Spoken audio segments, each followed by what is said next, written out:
여러분 안녕하십니까? 천상철입니다. 24일 만에 단식을 중단한 이재명 더불어민주당 대표가 모레로 예정된 영장실질심사 대비에 나섰습니다. 건강 상태는 미음을 먹고 화장실도 다녀올 수 있을 정도로 회복 중인 걸로 알려졌는데요.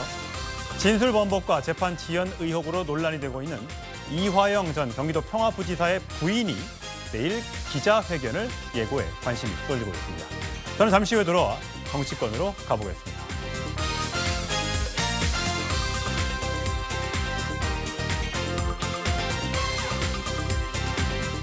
네, 뉴스톱10 뉴스 고수 네 분 소개합니다.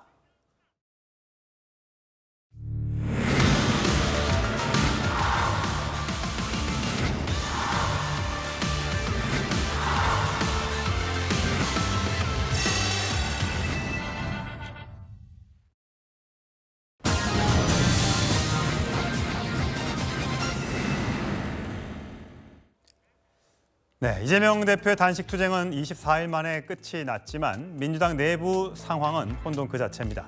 정치권에서는 이 대표 단식은 결국 빈손으로 끝난 것 아니냐라는 평가도 나오고 있는 상황인데 당대표 단식 중 국회에서 체포동의안이 통과되면서 이 대표는 이틀 뒤인 화요일 구속영장 심사를 받게 됐습니다. 먼저 준비된 영상부터 보고 오시겠습니다.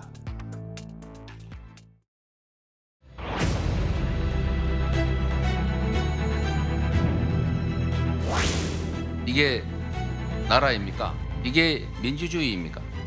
즉 생의 각오로 민주주의 파괴를 막아내겠습니다. 마지막 수단으로 오늘부터 무기한 단식을 시작합니다.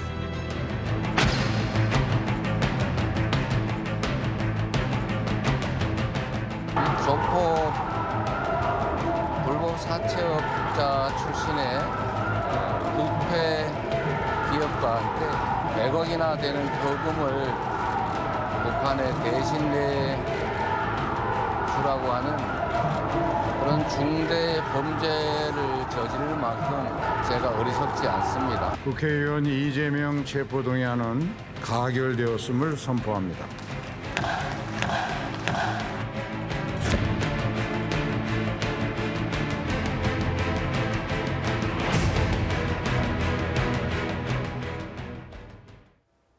네, 이재명 대표가 지난달 31일 날 단식을 선언한 이후에 이렇게 어제 24일 만에 단식을 중단했습니다. 일단 이재명 대표의 건강 상태가 궁금한데요. 김현숙 의원님 좀 취재가 됐습니까?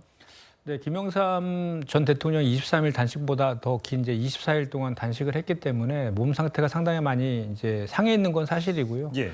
지금 다행히 이제 이렇게 약물 치료하고 회복식 병행하면서 조금씩 이제 기력을 회복 중에 있다라고 합니다. 그래서 지금 상태는 좀 호전 중이다라고 제가 좀 들어오기 전에 확인을 좀 했고요. 예. 26일 10시에 있을 영장실질심사에 참석할 예정이라고 이렇게 얘기하고 계시고 다만 이제 면회는 거의 지금 받지 않고 있고요. 당 지도부 등 아주 일부만 최소한에 한해서 지금 만나고 계시다고 이렇게 들었습니다. 근데 26일 날 영장심사에 나간다고 하면 걸어서 출석하게 됩니까? 아니면 뭐 휠체어나 이런 거를 의지하게 될까요? 회복의 정도에 따라 다르겠죠. 회복의 정도에 따라 다르고 기본적으로 이재명 대표께서는 본인 직접 나가서 소명하겠다는 의지를 강하게 밝히고 있다고 하십니다. 그래서 예. 그때까지 최대한 회복할 수 있도록 지금 그 조치 중에 있다 이렇게 말씀드립니다. 예. 자, 이재명 대표 단식은 끝이 났지만 정치권 여야의 신경전이 계속되고 있습니다.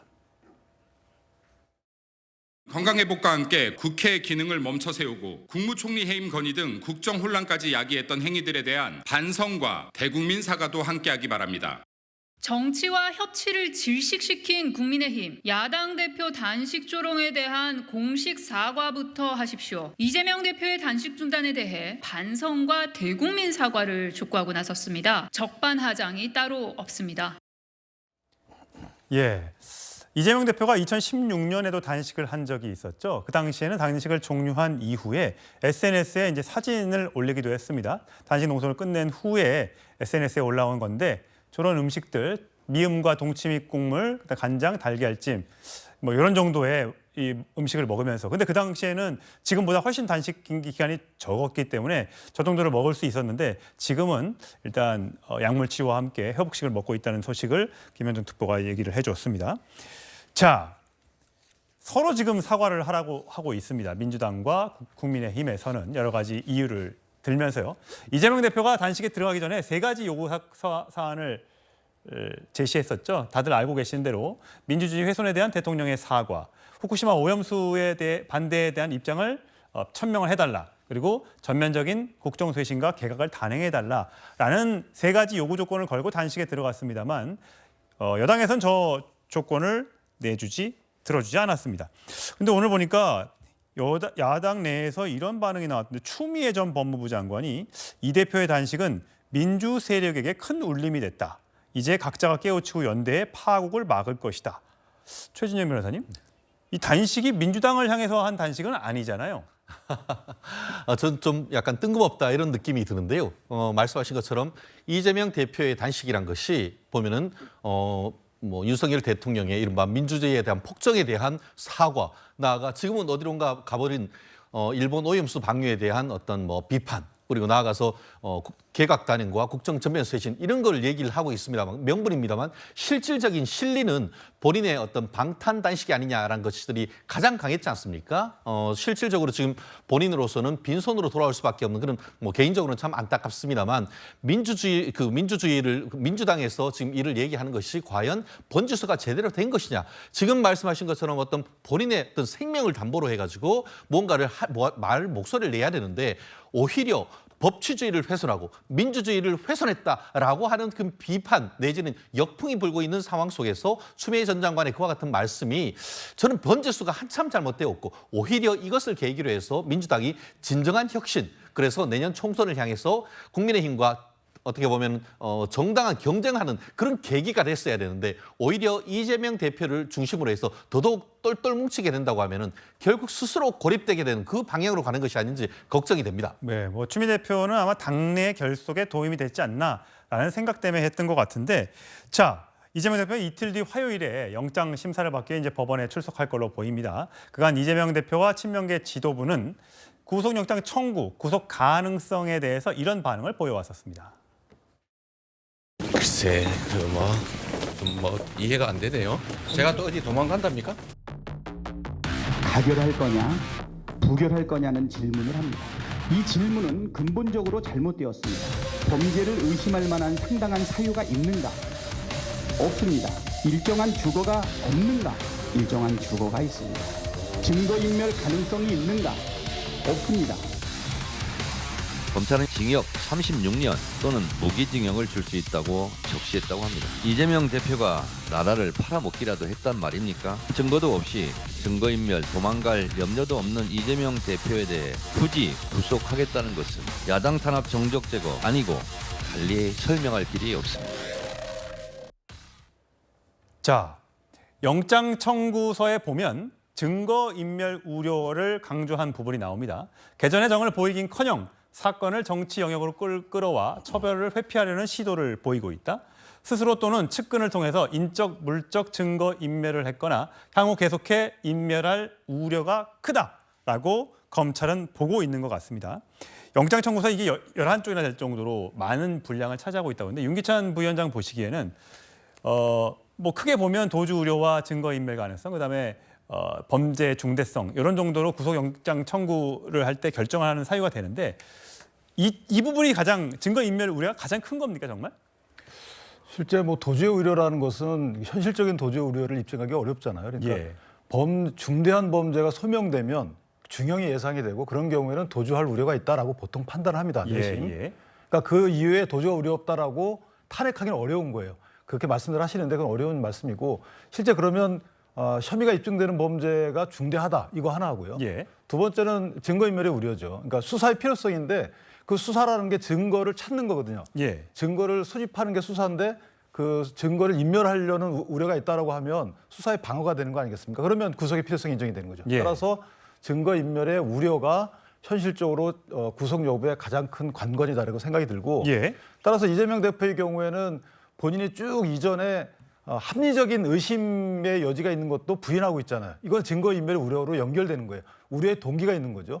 그다음에 실제 검사 사칭 유증죄에서도 교사를 했다고 지금 혐의가 인정이 되고 그리고 또 이제 백현동 관련 사건 대북 송금 사건 관련해서도 여러 인적 증거에 대해서 상당히 왜곡된 시도를 했다라는 점들이 아마 저 청구서에 들어가 있을 겁니다. 예. 따라서 개인적으로다가는 이재명 대표께서 저 중에 하나는 인정을 해야 돼요. 저 세 개잖아요. 증거인멸 시도 의혹이라는 게 저 세 가지를 말을 하는 건데. 그렇죠. 그러니까 저 세 가지 중에 거의 다 언론에 다 오픈됐던 것들이거든요. 예. 그렇다면 저 세 가지 중에 검사자칭 재판 위증교사의 경우에는 본인의 죄를 인정하든 객관적 사실관계를 인정해서 뭔가 증거인멸할 의도가 없다는 점을 재판부에 설명하지 않는 한 사실은 증거인멸의 우려가 인정될 여지가 없지 않아 있어요. 예. 그래서 이제 변호인의 변호 전략인데 어쨌든 세 개 중에 가장 혐의가 낮은 징역 5년 이하의 저 죄에 대해서 인정하는 그 재판 전략이 좀 어떨까 개인적으로 그렇게 생각합니다. 근데 지금 뭐 이재명 대표 측에서는 계속해서 여러 번의 검찰 소환 조사 결과 서면 질의를 대신하면서 대부분의 혐의에 대해서 부인했기 때문에 갑자기 그 혐의를 일부 인정하는 가능성은 좀 크지 않지 않을까요? 왜냐하면 어차피 구속 재판하는 거하고 불구속 재판하고 차이가 크거든요. 그러면 저 중에서 검사 사칭 저 혐의 같은 경우에는 이미 녹음 파일이 있다는 거잖아요. 그 녹음 파일에 대한 평가 문제입니다. 따라서 영장 전담 판사에게 이 객관적 사실관계를 인정하는데 나는 이것이 증거인멸 정도 그 동기가 없었다.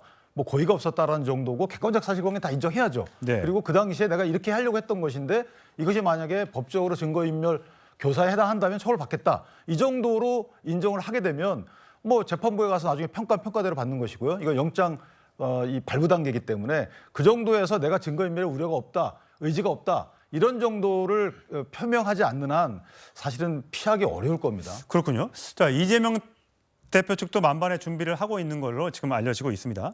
자, 김여정 특보가 보시기에는 여기 보면 언론에 여러 번 나와 있는 옆에 서 있는 박균택 변호사 고검장 출신이고요. 이제 영장 심사를 받기 위해선 판사 출신들이 필요하다고 해서 지금 이승엽, 김종근 변호사가 아마 판사 출신으로 들어갈 걸로 보이는데 2018년 그때 친형 강제 입원 당시에 그 공직선거법 재판에서 대법원의 무죄 판결을 받았던 그 변호사고 지금도 일부 성남FC 사건에 김정근 변호사는 아마 변호를 맡고 있는 걸로 보입니다.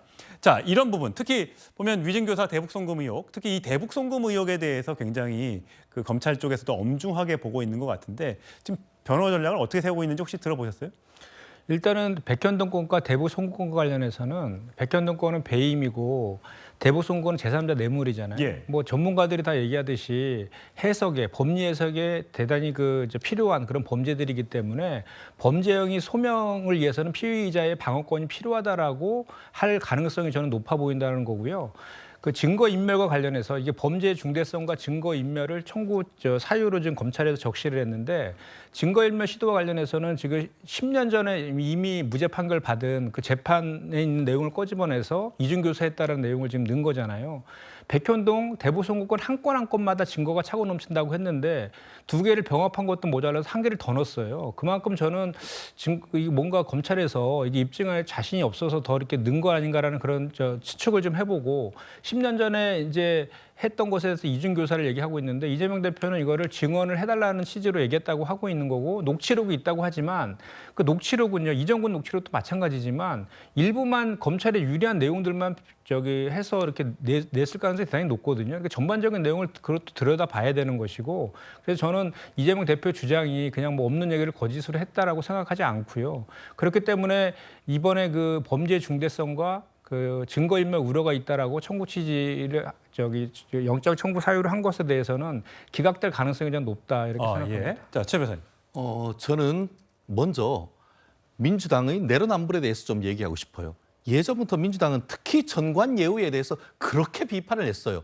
그런데 검찰 딱 되니까 고검장 출신 변호사님을 떡하니 선임하고 이제 법원에 가서 영장 실질심사한다고 하니까 판사 출신 변호사님을 떡하니 하면서 국민들에게 정관이면 다 된다라고 하는 그런 잘못된 메시지를 전달하고 있다라는 점을 먼저 말씀드리고 나아가 지금 말씀하신 세 가지 중에 아까 그 마치 뭐 10년 전에 옛날에 있었던 것을 뭐 꺼내가지고 위증이라고 한다, 위증 교사를 억지로 넣었다고 하는데 그렇지 않습니다. 이것이 뭐냐면은 바로 권순일 전 대법관과 김만배를 통한 이른바 재판 거래 의혹을 통해서 무죄를 받았다는 그 사건에 있어서 증언을 했는 사람이 위증을 했다라는 그 내용이 들어가 있단 말이에요. 그때 변호사도 수십 명 가서 그때 그 변호사 대납 의혹이 제기됐던 그 사건인 그렇죠. 거죠. 그렇기 때문에 그리고 그때에 해서 무죄 판결 받았던 변호사님들이 지금 들어갔기 때문에 그 부분을 다시 지금 자백하는 건 사실 쉽지 않을 겁니다. 근데 만약에 이 부분이 정말 그 법정에서 이재명 대표와 그 위증 교사했던 내용이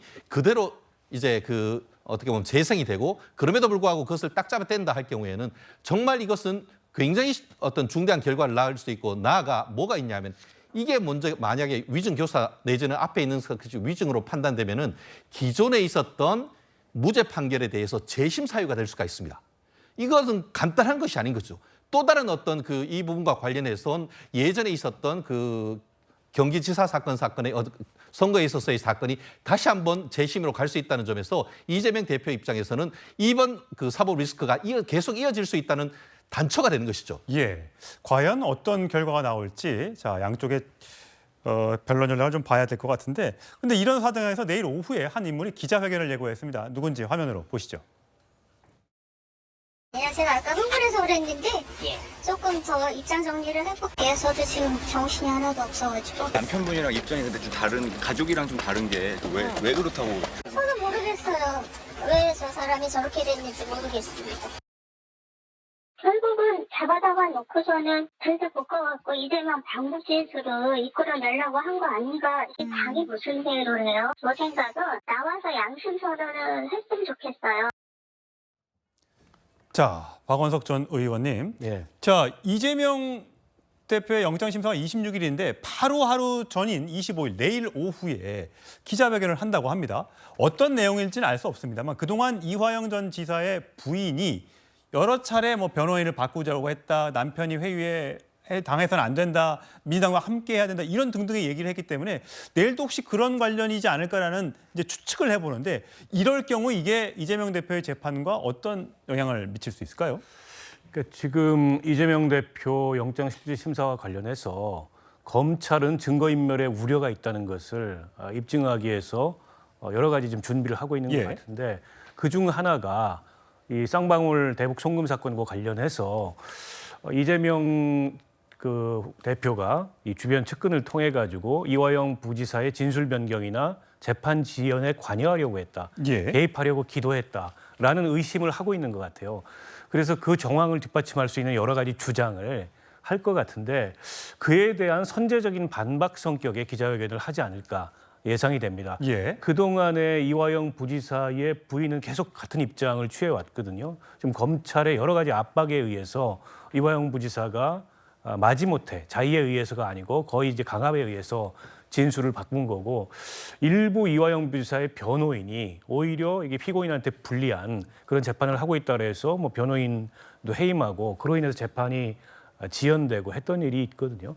그래서 아마 내일 기자회견을 연다면 모레 있을 이재명 대표 영장실질심사와 관련돼서 이화영 부지사 재판에 개입하거나 혹은 이화영 부지사의 진술을 회유해서 변경하려고 했다라는 검찰의 의혹에 대해서 반박하는 그런 기자회견 내용이지 않을까 예상합니다. 그렇군요. 근데 하루 전이기 때문에 참 공교롭기는 한데 자 이화영 전 부지사의 재판이 공전을 거듭하는 것을 놓고 한동훈 법무부 장관이 이를 사법방해로 규정했었죠. 들어보시겠습니다. 보스에게 불리한 법정 진술하는 걸 막으려고 부하 입막으려는 것은 마피아 영화에서나 나오는 극단적인 증거인멸 시도이고 사법 방해입니다. 그래서 이런 게 통하면 나라도 아니죠. 그런 것이 통하지 않을 겁니다. 갖가지 사법 방해 행위들의 최대 수혜자는 이재명 의원이었습니다. 이재명 의원 범죄 혐의들은 동일한 범행과 동일한 사법 방해 행태가 반복되고 있습니다. 자, 이렇게 내용들이 많습니다. 이화영 부지사의 재판이 진행 중인데 자 박찬대 최고위원이 이화영 최측근과의 또 통화를 했고 이화영 부지사의 배우자와도 통화를 했다. 이 배우자는 탄원서를 내고 또 법정에서 부부싸움을 하기도 했고요. 또 변호사를 사임하고 이런 것들이 굉장히 오랫동안 되면서 재판이 굉장히 오랫동안 공전을 하고 있는 그런 상태인데 자 윤기찬 부위원장 보시기에는 이런 일련의 과정들이 이재명 대표의 재판과는 어떤 연관을 가질 수 있고 어떤 영향을 미칠 수 있다고 보십니까?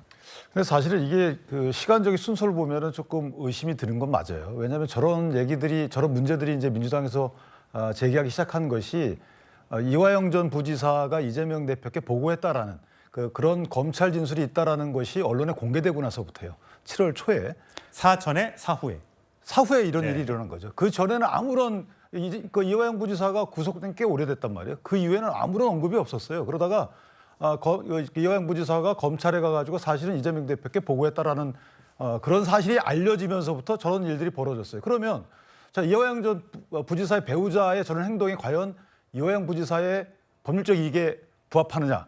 반해요. 부합하지 않습니다. 왜냐하면 이화영 부지사의 경우에는 어쨌든 책임을 지게 돼 있어요. 이 800만 불 대북 송금에 대해서. 그런데 이것이 본인이 독단적으로 했다라고 좀 이재명 지사도 얘기하는 거잖아요. 예. 나 몰래 했다. 알았으면 내가 해임할 것이다.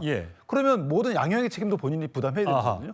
나 시키는 대로 했다라는 거 하고 내 직위에서 할 일을 했다라는 거 하고 내가 독단적으로 했다라는 거 차이가 엄청 크죠. 그러면 저 부인께서 왜 저런 얘기를 하는지 저는 일단 이해를 못 하겠고, 두 번째는 그 박찬대 의원이 만약에 통화를 했으면 통화했다고 얘기를 하셨어야 돼요. 근데 처음에 부인했잖아요. 그러니까 거짓말을 왜 합니까? 뭔가 숨기고 싶었던 거죠. 그러면 박찬대 의원이 만약에 누군가 본인한테 어떤 얘기를 해가지고 이걸 그대로 저 이재명 대표를 위해서가 아니고 일반적인 행동을 취했다 그러면 그대로 얘기하면 되는 거예요.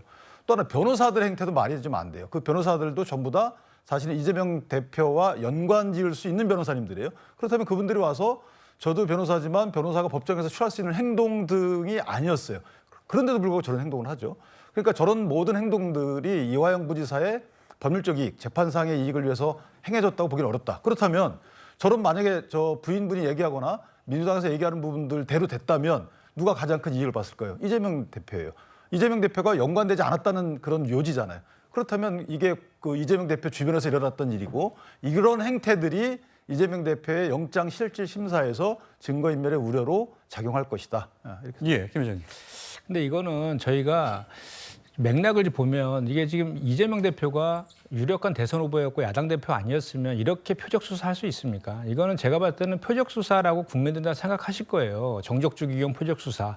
다만 이게 조작 수사냐의 여부는 재판을 통해서 확인되겠죠. 대부분이 물증 말고는 전부 다 이제 진술, 그것도 바뀐 진술, 그것도 궁박한 피고인의 이치에 있는 김성태라든지 뭐 정바울의 그 시행사 대표가 또 전원으로 들은 얘기, 이런 거를 근거로 해서 이걸 지금 영장 신청을 지금 하고 있는 그런 상황인데, 이 건과 관련해서도 그렇습니다. 그 이화영 그 부인 같은 경우에는 가장 많이 10개월 동안 구속 수감되어 있는 이화영 전 부지사를 만난 사람이에요. 그 입장을 누구보다 잘 알고 있는데 갑자기 6월 달에 진술을 번복했다는 걸 확인하게 됩니다. 그 바뀔 이유가 하나도 없는데 확인해 봤더니 김성태 전 회장과 검찰의 해외 압박에 의해서 됐다라는 얘기를 이화영 부지사한테 들은 거예요. 그래서 그거를 폭로한 겁니다. 그런데 그래서 당에 우리 민주당의 대책위가 있지 않습니까? 대책위에서 이거를 확인하기 위해서 이화영 전 부지사에 대해서 면회 요청을 했는데 불허를 합니다. 그런데 이제 박찬대 최고 같은 경우에는 그 대책위원장이에요. 대책위원장이 그 이화영 전 지사의 그 대신해서 지역위원회 직무대행을 맡고 있는 이우일 씨 등하고 그 부인하고 통화한 것 자체가 어떻게 이게 저는 사법 방해에 해당되는지, 그런 증거 인멸을 하려고 하는 그런 논리로 접근하는 것인지, 오히려 검찰에서 그동안에 정말 이거 표적 수사를 통해서 검찰이 얼마나 이거를 집중적으로 이렇게 수사를 해왔습니까? 그 과정 속에서 이화영 전 부지사의 변호인까지 압수수색하고 소환 조사까지 했잖아요. 그런 거에 대해서 이제 대한변협에서 기자회견까지 냈습니다. 이게 그 피고인의 그 답변이라든지 그 대응하는 그런 서류 같은 거를 다 가면서 수사를 하는, 이것이 오히려 더 검찰권의 남용 아니겠습니까? 보통 최 변호사님 위세 손 들었어요. 하나만 하나 더. 바로 잡아야 되는 게, 이게 표적 수사가 아니고요. 이 수사가 시작된 거는 2021년도에 FIU라고 있어요. 금융정보분석원. 거기에 쌍방울의 수상한 자금의 흐름이 잡힙니다. 그 자금을 추적하다 보니까 이게 나온 거예요. 그러니까 이게 만약에 표적 수사라 그러면, 조작 수사라 그러면 검찰이 그런 흐름 없이도 인지수사를 했어야 되는 건데, 그런 흐름 잡혀가지고 수사 안 하면 직무유기 아니겠어요? 그러니까 FIU에서 범죄 혐의가 있다고 통보된 사건을 수사 안 합니까? 근데 쌍방울 거쳐서 여기까지 흘러온 거지, 이게 그냥 뭐 아무런 단서 없이 그냥 수사한 게 아니거든요. 그런데 글쎄요, 조작 수사다. 그럼 저는 개인적으로 왜 저렇게 복잡하게 대응하느냐 이거죠. 복잡하게 대응할 이유가 있나요? 그러니까 법정에서 진실만을 말해서 그 진실에 대해서 법원의 판단을 받으면 되는 것이지. 그리고 저분 말씀 개입하는 거 보면 시점이 항상 공교로워요. 지금도 영장 실질 심사 전에 그런 거 하겠다는 거잖아요. 출석 전에 하고, 그다음에 법원에 국회에서 표결하기 전에 어떤 액션이 있고, 이런 식의 뭔가 공교로운 이런 시점들이 일치하는 것이 과연 국민적 시각에서 볼 때 이걸 옳게 보냐 이거죠. 예. 그러니까 제가 말씀드린 것은 예.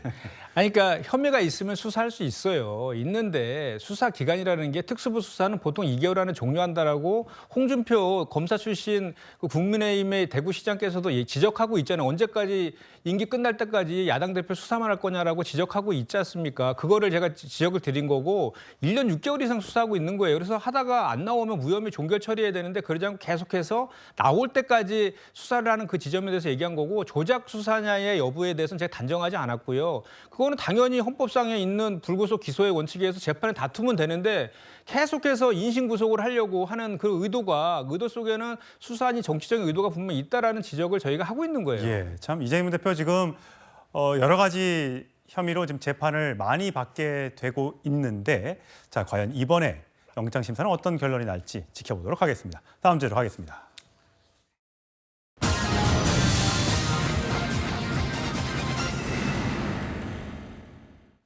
네, 이재명 대표의 구속영장 심사를 앞두고 이를 담당할 판사의 성향, 과거 사례들 이걸 갖고 정치권 공방이 소되고 있는데 기각 확률, 영장 기각 확률 70%라고 주장하는 김의겸 의원. 자, 한동훈 검사가 과거에 풀려났던 모 의원을 재구속했다는 사건까지 제가 묶어서 이번 탐사비로 전달을 해드리도록 하겠습니다. 자, 김의겸 의원이 법무부 이제 얘기한 건데요. 라디오 인터뷰에 나가서 이재명 영장판사와 한동훈 법무부장은 대학 동기다.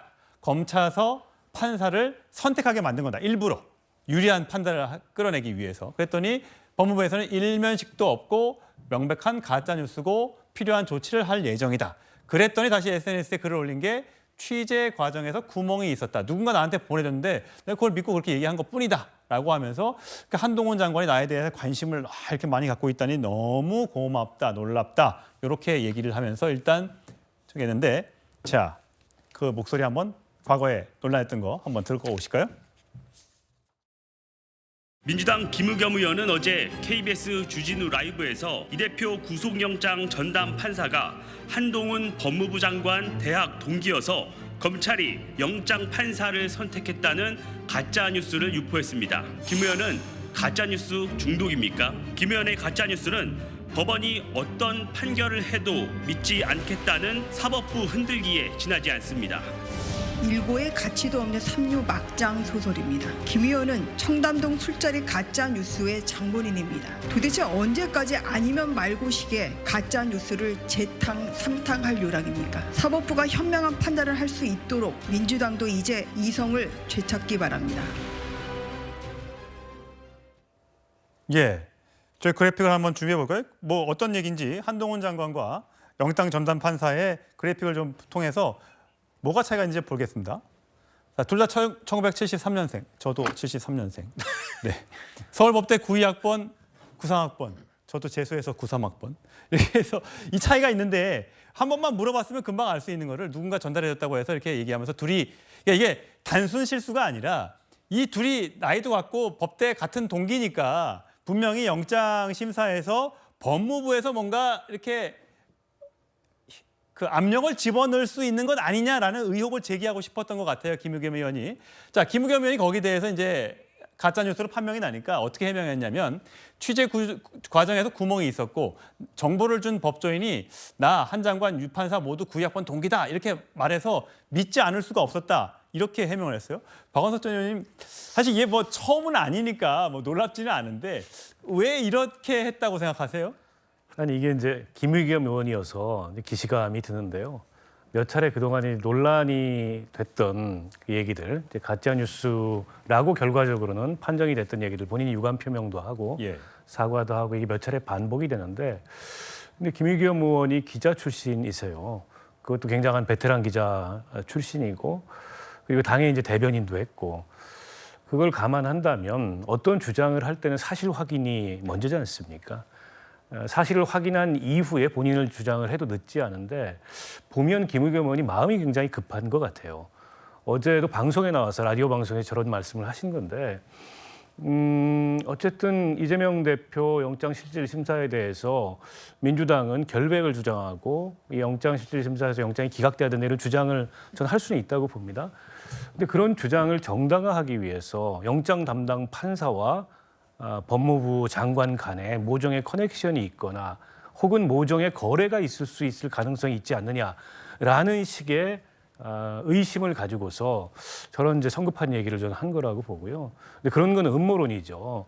그리고 영장실질심사라는 게 이게 사실과 증거, 법리와 증거에 의해서만 이루어지는 거지 거기에 무슨 뭐 학연, 지연, 혈연 이런 게 개입될 여지가 있다고 우리가 의심하기 시작하면 그 자체로 사법불신밖에 안 됩니다. 예. 근데 국회의원이신 분이 그런 식의 사법불신을 조장하는 얘기를 그것도 확인되지 않은 사실을 갖고서 하는 거는 저는 굉장히 문제가 있다고 보고요.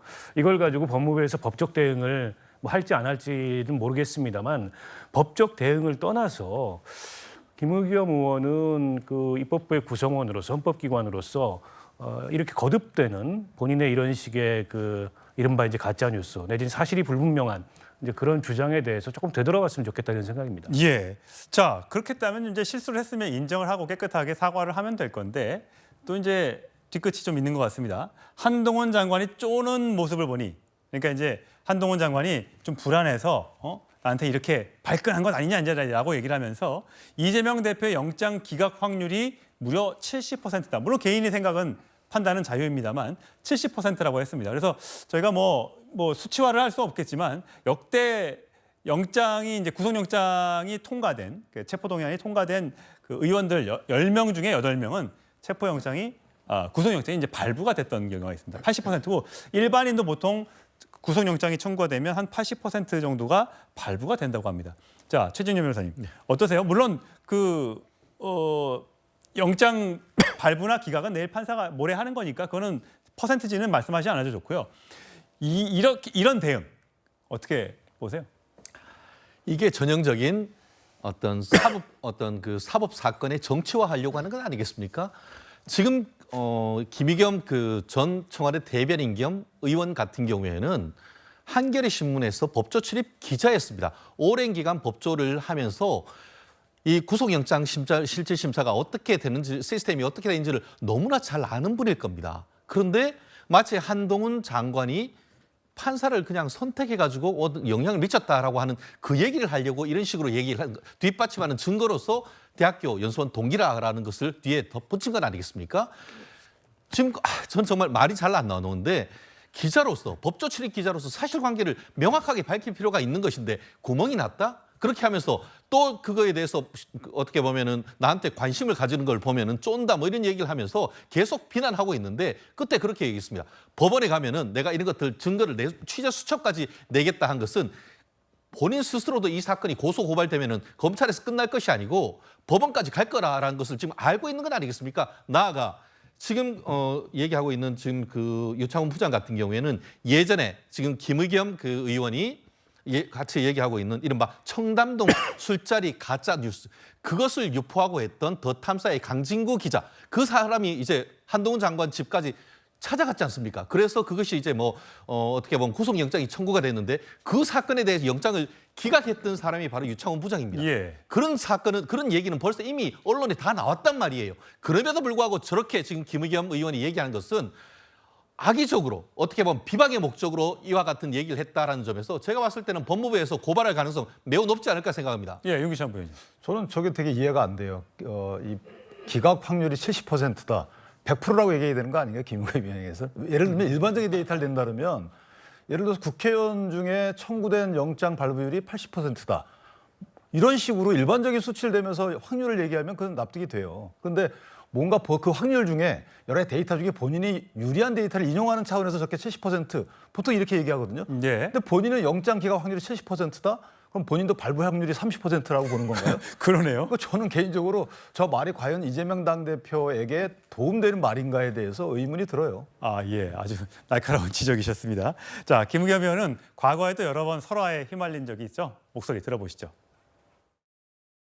제가 제보를 받았습니다. 7월 19일 밤인데요. 그날 술자리를 가신 기억이 있으십니까? 제가 꼬투리 잡기 위해서 일부러 회식 자리도 안 가거든요. 자, 저는 안 있지 않았어요. 사람의 발언이 있는 거 아닙니까? 저를 지금 스토킹하는 쪽하고 같이 야합해서 말씀하신 거잖아요. 그렇죠? 혹시 그 스토킹의 배우가 김의겸 의원이십니까? 제가 더 탐사하고 같이 협업을 한 건 맞습니다. 하지만 그걸 야합이라고 말씀하시는 건 지나치다고 생각을 하고 이재명 당대표 그리고 기동민 의원, 이수진 의원 세 분에 대해서 정치 탄압 등 부당한 이유가 있음을 인정한다라고 의결을 했습니다. 반대 없이 통과가 됐습니다. 전해철 의원께서는 어제 당무위원회에서 몇 가지 말씀을 하신 뒤에 기권을 하고 당무위원회에서 퇴장을 하셨습니다. 예, 박원석 전 의원께서 좀 설명을 좀 해주셔야 될 것 같아요. 뭐 청담동 술자리 의혹은 많이 아니까 이 부분 이재명 대표가 기소됐을 때 고 당대표를 유지하느냐 마느냐 그 상황인 거죠? 예, 맞습니다. 아마 이제 민주당 그때 당무위에서 뭐 이런저런 논란이 있었는데 그 관련해서 당시 대변인이었어요. 대변인이었는데 당무위 논의 사항과 결정 과정에 대해서 브리핑을 했는데 그게 사실관계가 좀 틀린 브리핑을 한 거죠. 사실은 반대 없이 만장일치로 통과됐다고 했는데 알고 봤더니 일부 의원들은 반대 의견을 밝히고 이 기권하고서 퇴장한. 그래서 그게 이제 반박이 당내에서 나와가지고 다시 바로잡는 장면이 아까 그 장면이었습니다. 그래서 제가 거듭 말씀드리지만 어쨌든 기자 출신으로서 청와대 대변인도 하셨어요. 공당의 민주당의 대변인만 하고 있는 게 아니고 그렇다면 무엇보다 사실 확인이 어쨌든 그동안의 김의겸 의원이 걸어왔던 정치인으로서의 궤적이나 정치인 이전의 직업인으로서의 궤적에 봤을 때 가장 중요한 가치입니다. 근데 그 가장 중요한 가치를 건너뛰고 이렇게 정치인이 변신된 다음에 이런 식의 가짜 뉴스다, 뭐 허위 사실을 말한다 이런 구설에 휘말리는 것 자체가 그동안의 김의겸 의원이 살았던 인생에 비추어 봤을 때 맞지 않는 거예요. 정상적이지 않은 겁니다. 때문에 저는 김의겸 의원이 자기를 좀 돌아봐야 된다. 내가 지금 뭔가 지금 이게 정치적으로 과흥분된 상태에서 잘못 가고 있는 거 아닌가 지금 이 길을 라고 돌아봐야 저런 이제 뭐 실언일 수도 있고 내지는 어떻게 보면 정치인으로서 치명적일 수도 있는 이제 그런 모습인데 그런 모습이 좀 바뀔 수 있겠죠. 근데 돌아보거나 성찰하는 모습이 없어요. 해명하는 것도 보면 곤란한 질문은 대변인인 경우에 피해가라고 대변인이 맡긴 거다. PR이라는 게 장기술인데 피해갈 건 피해가고 알릴 건 알려라. 그게 PR인 거다 이렇게 얘기하면서 본인이 했던 그 만장일치 기권 요거를 저런 식으로 표현을 했던 거예요. 아니, 그러니까 장기술도 좋고 큰 기술도 좋은데 기술 이전에 팩트가 중요합니다. 그렇죠. 대변인도 마찬가지고 기자도 마찬가지고 대변인이 아닌 국회의원이라면 정확하게 사실에 기초해서 말하고 사실에 기초해서 주장해야 돼요. 근데 그게 전제되지 않으면서 뭐 장기술 큰 기술 얘기하는 것 자체가 잘못됐다고 봅니다. 저 자기 성찰이 없는 거예요. 예. 또 하필이면 또 상대가 한동훈 장관이다 보니까 그 팩트에서 잘못되면 그걸 바로잡지 않고서는 이게 넘어갈 수가 없는 그런 문제인데 그래서 저희가 한동훈 장관 얘기를 바로 준비를 해봤습니다.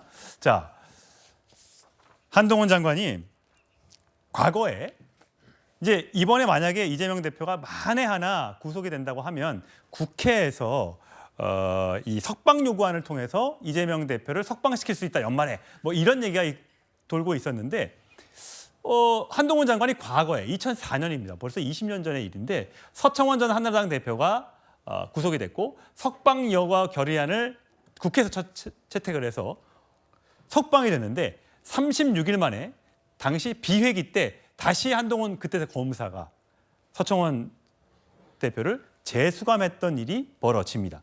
그래서 이게 한동훈 장관이 결국은 민주당에서 이 석방 요구안을 가결을 시킨다 하더라도 이렇게 나갈 수 있다라는 얘기가 지금 나오고 있는데 윤기찬 부위원장 보시기에는 어떻습니까? 법적으로는 회기가 끝난 다음에 석방 요구안을 민주당이 제출할 수 있는데 가능한 일입니까? 그러니까 회기 전 구속 체포된 경우에는 회기 중에 석방 요구를 할 수 있잖아요. 그러니까 4분의 1 이상의 의원들이 석방 요구하면 의안이 일단 됩니다.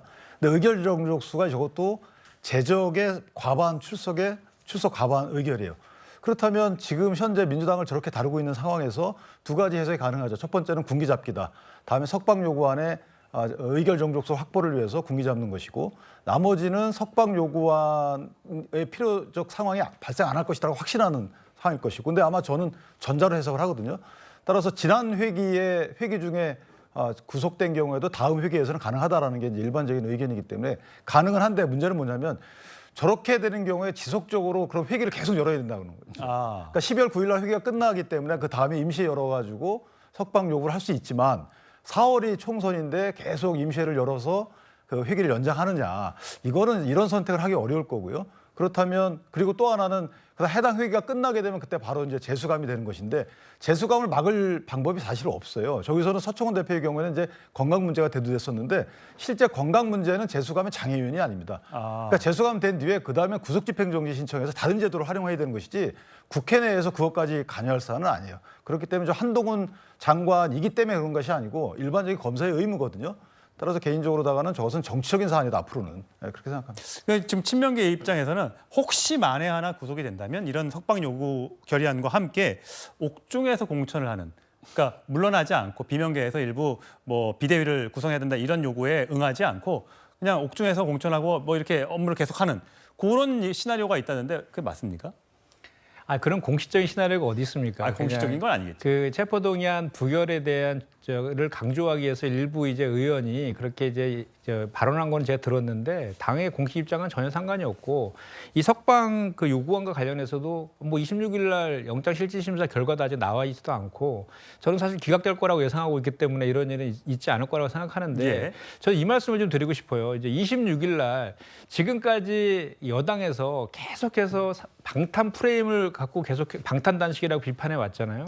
이제 26일 날 기각되든 구속되든 방탄 프레임은 이제 없어집니다. 이제 그 이후부터는 이제 법원의 시간으로 넘어가고 이제 그거에 대해서 이제 그 결과를 이제 지켜보면 될 일인데 이제 그 다음에는 정치적인 영역에서는 이제 윤석열 정권의 국정 그 무능, 무책임하고 각종 의혹들 이런 거와 관련된 국민의 심판의 시간으로 이제 돌아갈 거예요. 그거 관련해서 이제 그 여당에서도 그냥 계속해서 언제까지 야당 대표의 사법 리스크 공격만 가지고 총선을 준비할 수는 없을 것이다. 이 말씀 좀 드리고 싶고요. 예. 이번에 보궐선거 이제 10월 달에 있는데 그거 관련해서도 마찬가지라고 저는 봅니다.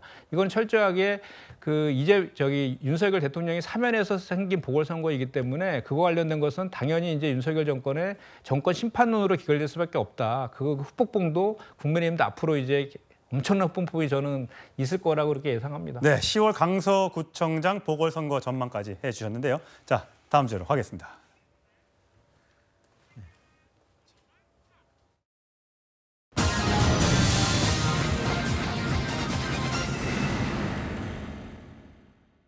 네, 제목은 뭐 친명 그들만의 리그, 오세훈 서울시장이 야만 정당이라고 야당을 비판한 그 내용까지 준비를 해봤는데 6입니다.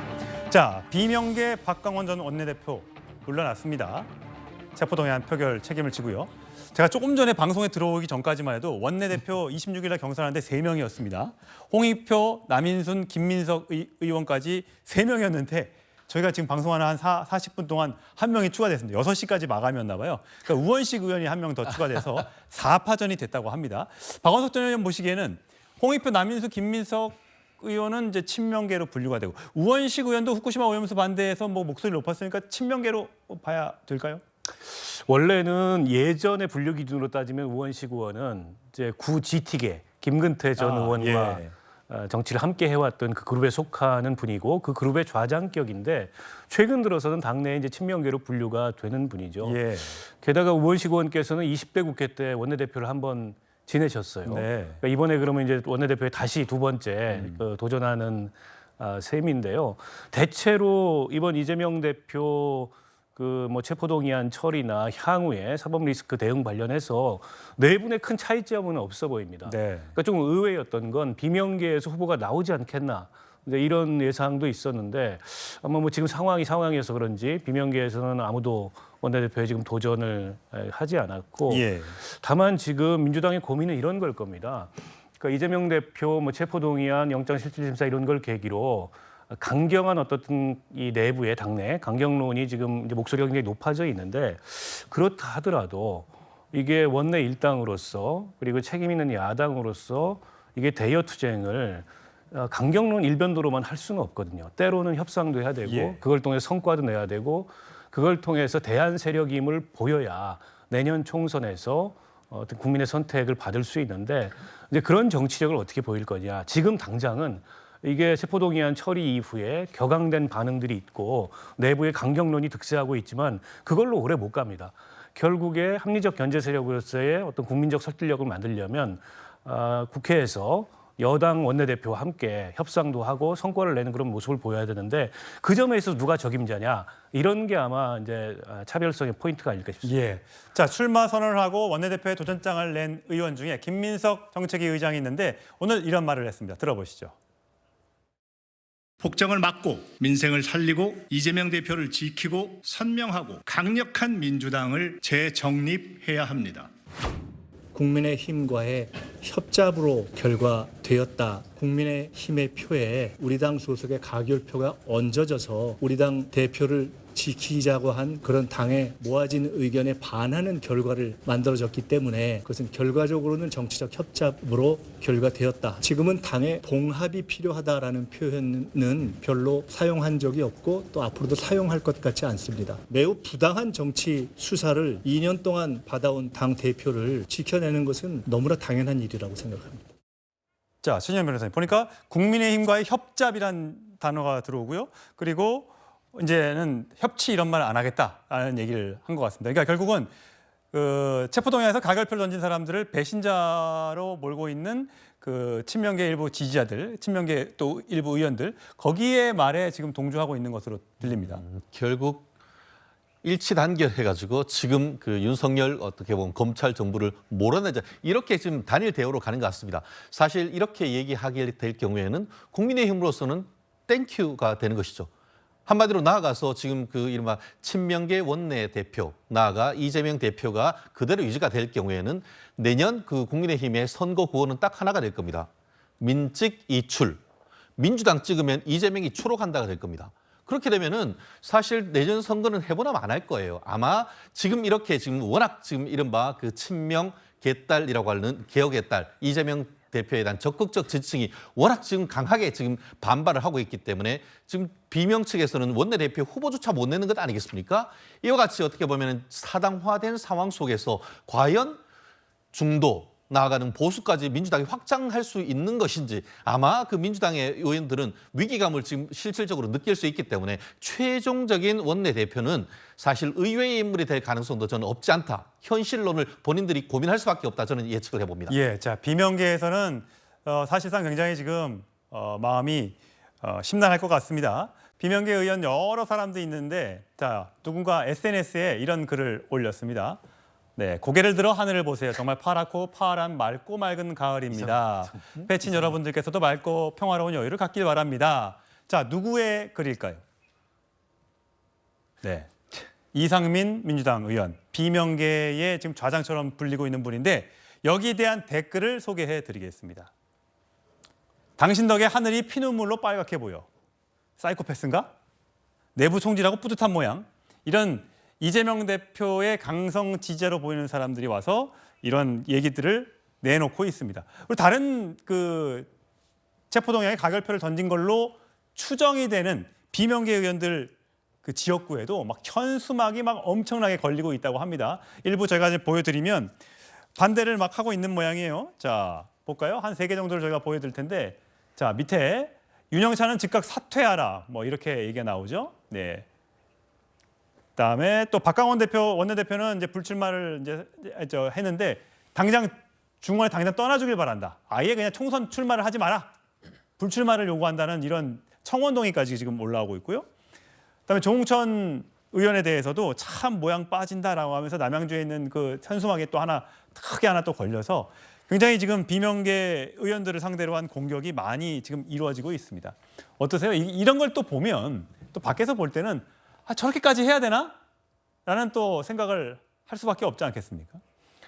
일단 그 오늘 원내대표 후보로 등록한 네 분들 보면 그 친명이라고 처음부터 친명인 분들은 아니잖아요. 그 7인회에 들어가 있는 분도 하나도 아니고 정확히 말씀드리면 그 홍익표 의원 같은 경우는 사실 이낙연 전 대표가 그 대선 후보일 때 정책본부장을 맡으셨고요. 당대표 하실 때는 민주연구원장 하셨거든요. 원래 이제 이낙연 전 대표 쪽의 인물로 분류됐던 분들인데 예를 들어서 이제 이재명 대표가 들어서고 이재명 대표에서 그냥 그 진짜 전방위적인 수사라든지 또는 뭐 그 최근에 홍범도 흉상을 뭐 이전한다든지 후쿠시마 오염수 문제 이런 문제들에 대해서 이재명 당대표와 같이 당의 당의 입장을 강하게 주장했던 분들인 것이지 사실 친명이라고 딱 규정하는 것은 문제가 있는 거고요. 우원식 의원도 사실 GT계의 자장이고 남인순 의원과 우원식 의원은 또 이제 과거에 박원순 시장 계실 때는 그 박원순계로도 분류됐던 이런 분들이어가지고 반드시 이게 뭐 친명이어서 한 것은 아니다. 그리고 제가 그 좀 취재한 바에 의하도 여기 출마하신 분들과 이재명 당대표의 의중이 전혀 개입되거나 그러진 않았다고 제가 이제 확인을 했거든요. 그래서 그런 말씀 먼저 좀 드리고 이제 이런 것 같습니다. 이상민 의원이라고 이제 뭐 조응천 의원, 뭐 김종민 의원 하도 이제 언론에 많이 나왔기 때문에 제가 이제 실명을 좀 말씀드렸는데 이분들이 본인들의 이제 다양한 주장을 할 수 있고 의견도 있을 수 있습니다. 근데 다만 이제 이 당 전체적인 그러니까 윤석열 검찰과 민주당, 윤석열 검찰과 당대표 이런 전선이 쳐져 있는 그런 그 현안들과 관련돼 있어서는 좀 내부에서 치열하게 논의는 하더라도 밖에 나가서 내부에다 총질을 하는 그런 식으로 당원들한테 받아들이는 그런 언행들은 사실 좀 저는 적합하지는 않다고 봐요. 일부 그 의원들께서는 차도 살인이라는 얘기까지 표현까지 막 하거든요. 지금 검찰과 여당을 이용해서 당대표를 죽였다 이런 표현까지 할 수 정도로 대단히 격양되어 있습니다. 그래서 이럴 때일수는 빨리 이 사태를 조기에 수습해야 되는데 그렇기 때문에 이제 원대 선거도 조기에 치르고 있는 것인데 이럴 때일수록 좀 서로 간에 이렇게 자극적인 언행들은 오히려 좀 신중하게 좀 조심스럽게 할 필요가 있겠다 이 말씀드립니다. 네, 이재명 대표의 강렬 지지자들을 상대로 한 이런 여러 가지 공격에 대해서 국민의힘에서도 반응이 나오고 있는데 오세훈 서울시장이 이렇게 SNS에 글을 올렸습니다. 민주를 포기한 야만 정당인가 민주당은 민주당 내에서 배신자를 색출하고 투표 공개하라는 내용은 이 공산당 치하에서나 어울릴 법한 풍경이다 이렇게 얘기를 했고요. 또 이재명 대표를 자유민주주의 원칙보다 앞세우는 듯한 모습이고 10여 년 전 무상급식 주민투표 때도 패색이 짙어지자 투표율 미달로 개함을 못하게 했는데 달라진 게 없다. 오세훈 서울시장이 다른 얘기를 하다가 갑자기 박원순 전 의원님 이 10년 전 무상급식 때의 얘기를 꺼내는 건 어떤 정치적 의도가 있다고 보십니까? 정치적 의도가 없고요. 엉뚱한 얘기죠. 저거는 누가 그때 그만두라고도 안 했는데 본인이 시장직을 걸고 저 투표를 추진했습니다. 그랬다가 투표율 미달로 열어보지도 못하고 결국엔 시장직을 그만두게 됐어요. 그게 당시에 보수 정당에 부정적인 영향을 굉장히 끼쳤습니다. 멀쩡하던 서울시 권력을 갖고 있었는데 그걸 던져버리고 그래서 그 보궐선거에서 박원순 시장이 당선되면서 서울시의 권력이 이제 민주당 쪽으로 넘어갔거든요. 그 뒤로 한동안 선거를 못 이겼잖아요. 그래서 그야말로 당시에 일종의 오세훈 시장이 당 내부에 이거 총질 정도가 아니고 폭탄을 던졌다라는 평가가 있었고 본인도 한동안 그로 인해 정치를 못하고 야인으로 떠돌았던 그런 과정이 있었습니다. 근데 지금 상황에서 민주당 내부에 이 가결 투표에 대한 여러 가지 그 험악한 얘기 나오는 거를 그것과 결부시켜서 얘기하는 거는 적절한 비판은 아닌 것 같고 오세훈 시장이 무상급식 그 주민투표 당시에 본인의 과오를 성찰하고 그걸 넘어선 줄 알았는데 이제 보니까 안 그런 것 같습니다. 예, 윤기찬 부장님. 지금 비민주적인 행태라는 것은 국민 누구도 다 인정하는 꼴이거든요. 왜냐하면 이 민주주의라는 게 이제 소수의 의견도 존중하자는 거잖아요. 지금 민주당 같은 경우는 의회에서도 소수 의견을 무시하고 있어요. 의회법에 정해진 일반적인 절차를 다 뛰어넘고 있는데 이것도 마찬가지입니다. 투표 결과가 사실은 그대로 수치로 드러나야 돼요. 그러니까 무상급식에 대해서 주민 소환제를 했던 거거든요. 그 주민들이 어떻게 생각하는지가 이게 실제 다 드러나가지고 찬성 어느 정도 하고 반대 어느 정도라는 걸 다 알려줘야 이것이 나중에 국민들 의견이 그대로 오픈되는 거 아니겠어요? 근데 저 당시에는 33.3%가 돼야지만 투표함을 개함하게 돼 있어요. 근데 이제 민주당에서는 그 33%에 이르지 않게 하기 위해서 아예 투표장에 나가지 말라고 했던 거죠. 여기에 대한 비판이죠. 이게 비민주적인 거죠. 아니 일반적인 민주국가에서 당시 투표하지 말라 이건 안 되잖아요. 투표율을 끌어올려야지 투표하지 말라는 투표를 낮추게 되면 일반적으로 이게 국민들의 그 의사가 그대로 전달 안 되잖아요. 대민주주의이기 때문에 그 부분을 언급한 것이고 무상급식의 경우는 그 당시에 오세훈 시장이 여러 가지 얘기를 했어요. 무상급식 자체를 반대한 것이 아니고 보편적 무상급식을 반대한 겁니다. 그러니까 선택적 이거 한쪽 실제 좀 어려운 분들께 두텁게 보호하자라는 것이고 그 당시에는 아마 서울시 예산이 20조였을 거예요. 근데 지금 47조거든요. 그러니까 지금은 이제 유치원 무상급식 전부 무상급식 주장하고 있습니다. 이렇게 시대에 따라서 재정에 따라서 다른 선택을 하는 것도 정치인의 또 태도, 올바른 태도라고 봅니다. 예, SNS에 근데 두 가지 메시지가 혼합되어 있다 보니까 헷갈리는 분들이 계실 텐데, 자, 김기현 국민의힘 대표도 한줌 흘개불가한 개혁의 딸들이 아무리 버텨봐야 찻잔 속의 태풍이다. 나라 정상화 향한 도도한 시대정신 거스리는 이 잔당들의 저항은 당랑거철, 어려운 말이라 제가 사마귀가 수레바퀴를 막는다. 그러니까 자신의 힘을 헤아리지 않고 강자들에게 덤빈다는 뜻, 이런 내용을 SNS에 올렸습니다. 자, 과연 민주당 강렬 지지자들로부터 당을 어떻게 보호하고 또 지켜내고 또 다양한 목소리를 담아낼 수 있을지 지켜보도록 하겠습니다. 다음 주로 하겠습니다.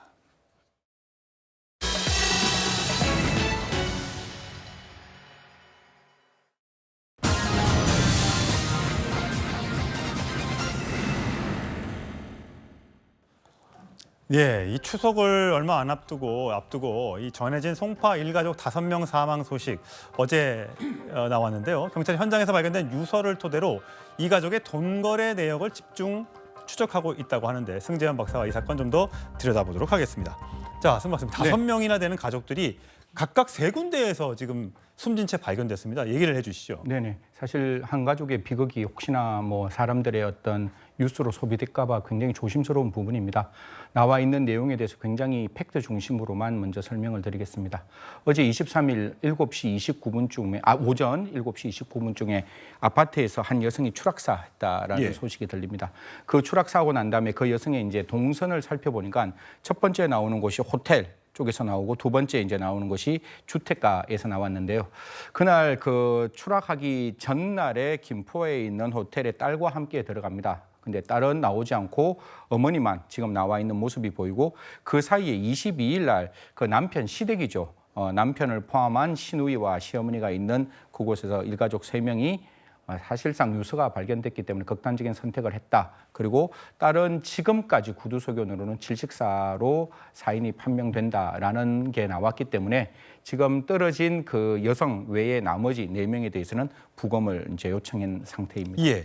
자, 어떤 일이 보통 이제 이렇게 여러 명이 극단적인 선택, 가족이 할 때는 이제 경제가 어려워서 그런 걸로 하는 경우가 많이 있는데, 이번 사례는 어떻게 되고 있습니까? 뭐 사실 그 부분이 지금 경찰에서 밝혀진 내용으로 중심으로 말씀드리면 지금 3명으로부터 고소를 당했다고 합니다. 2억 7천만 원 정도의 고소를 당했다고 가족은 하는데, 아닌 거죠, 그 사람은? 가족은 아닌 사람으로 이제 뭐 시댁과의 금전 거래는 있은 듯하게 보이지만 그쪽에서 고소를 한 것으로는 보이지 않습니다. 보통 이제 고소를 하면 고소인 보충 진술 조서를 받는데, 진술 조서를 받고 이제 추가적으로 소환 통보를 했는데 출석하지 않는 상태였고, 사실 그 남편 시댁에 이제 3명이 사망한 그 사건에서 유서가 발견됐는데 그게 채권 채무 갈등으로 이제 관계가 만들어졌다라고 합니다.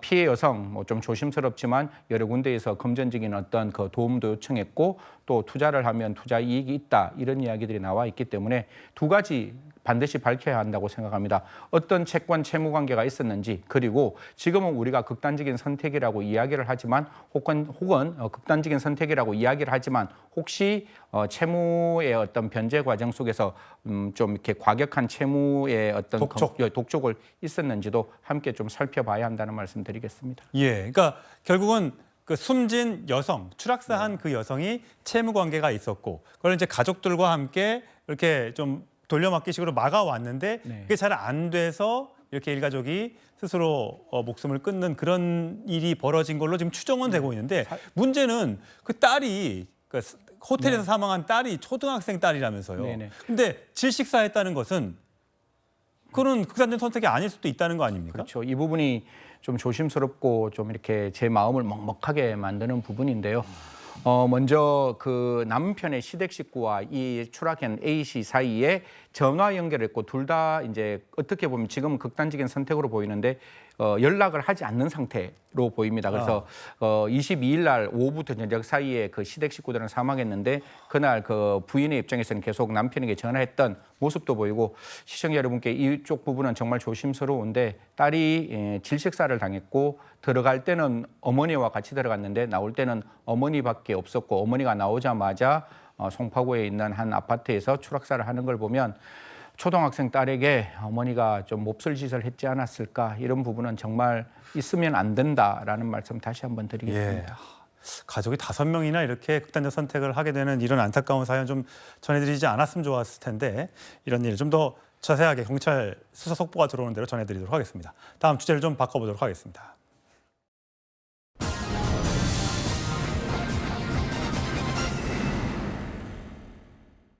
네, 한 시대를 풍미했다는 거창한 표현이 어울리는 몇 안 되는 우리 시대의 스타들이 있죠. 이번 주 어제죠. 우리 메인 뉴스에서 오픈 인터뷰가 있었는데 가수 남진 씨 얘기입니다. 자, 어제 인터뷰 모습 보고 오시겠습니다. 60년 동안 라이벌이라고 불리면 애틋하세요? 좀 짜증이 나세요? 이것도 비즈니스예요. 예술이지만 또 결국은 비즈니스라고. 쉽게 말하자면 프로덕션들. 그 흥행사들이 그때 그 라이벌 붐을 만들어 준 거예요. 그게 고맙죠. 그때 그야말로 우리 훈아 씨와 함께 그 라이벌 시대가 돼서 가요의 전성기를 우리 두 사람이 이룰 수 있었던 게 그 라이벌 때문이었어요. 예, 라이벌이 있어서 본인도 성장할 수 있었다. 물론 비즈니스 관계였다라고 얘기는 합니다만, 자, 승 박사님, 네네. 두 사람의 나이도 비슷하고요. 고향은 좀 다르네요. 네네. 예, 데뷔곡들은 워낙 저기 히트곡들이 워낙 많으니까. 그렇죠. 무시로도 여러분 시청자 여러분 많이 들어보셨을 거고 님과 예. 함께는 더더욱 많이 들어보셨을 것 같은데요. 어떻게 보면 옛날에 저희 어머니 저희 아버지 때는 나훈아와 남진, 지금의 또 어머니 아버님도 당연히 이렇게 리사이틀이라고 그 당시엔 이야기했죠. 그 콘서트를 하면 가장 지금 임영웅 씨하고 동일하게 피켓팅을 했던 그런 두 분들인데 그 두 분들이 지금까지 같은 어떤 경쟁 상대이지만 서로 상생하면서 지금까지 왔다라는 모습이고 두 분 다 지금 여전히 왕성한 활동을 하십니다. 그냥 제가 선생님이라는 호칭을 쓰는 거 시청자분께서 양해해 주신다면 나훈아 선생님, 남진 선생님 모두 앞으로 한 10년, 20년 더 국민들에게 기쁨을 주는 가수로서 활동하셨으면 좋겠다는 말씀 드리겠습니다. 네. 워낙 계속해서 인기가 있었을 것 같지만 또 슬럼프도 있었다고 합니다. 그 극복을 어떻게 했는지 한번 들어보실까요? 많이 올라가다 떨어지면 무섭게 떨어져요. 뭐랄까 모든 것이 다 없어져 버리는 것 같은 그런 기분. 모든 게 떠나가 버리는 그런 내 인생이 여기서 끝이구나 하는 생각이. 그때 사람이 잘 만나야 돼요. 그때 좋은 사람 옆에 있으면 그 사람들이 잘 나를 붙잡아 준다고. 의지할 수 있는 것을 잘 찾아서 의지하고 그러면 또 오히려 거기에서 더 크게 정말 뜨겁게 일어날 수 있어요. 저의 가장 전성기는 꼭 슬럼프 다음에 왔었어요. 자, 이게 사실 우리가 늘 생각할 때 천당이 있으면 지옥이 있고 실패가 있으면 성공이 있고 한다는데 그 얘기를 지금 남진 씨가 하더라고요. 우리가 봤을 때 언제나 웃고 우리가 봤을 때 언제나 즐거움을 선사하는 가수들이지만 자기 내면의 모습에는 언제나 좌절이 있었고 언제나 슬럼프가 있었고 다만 그 남진 선생님의 뒤쪽 이야기가 굉장히 크게 가슴을 울리고 있죠.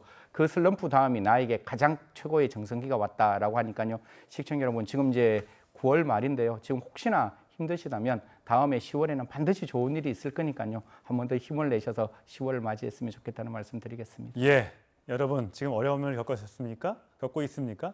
좋은 일이 꼭 일어날 겁니다. 자, 다음 주로 가겠습니다.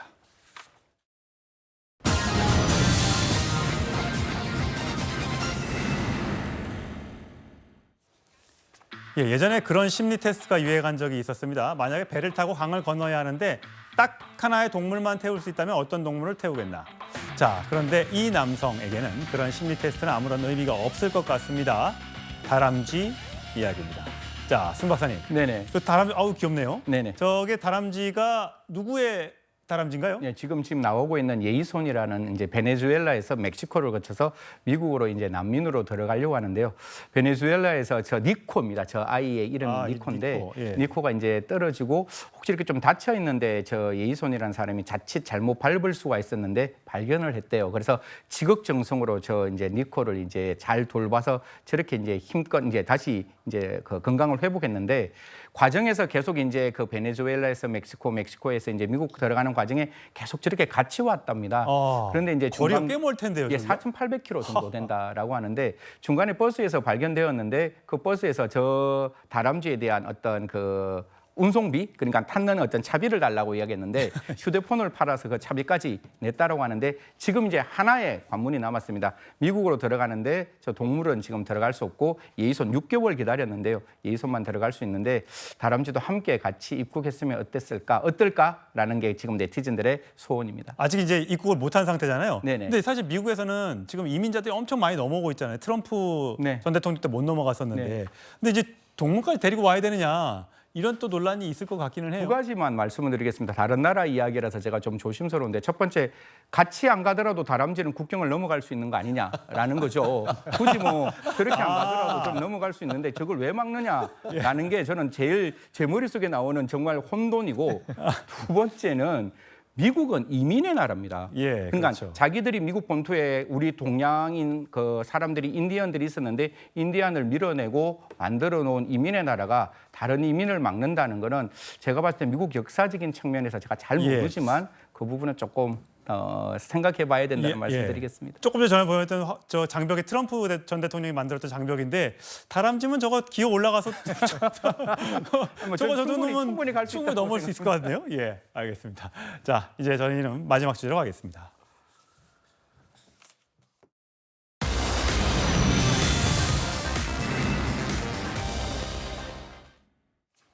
자, 앞서 말씀드렸지만 김의겸 의원은 기자 출신 정치인입니다. 2017년까지 한겨레 신문 기자를 하다가 몇 개월 만에 그만두고 문재인 청와대 대변인으로 변신을 합니다.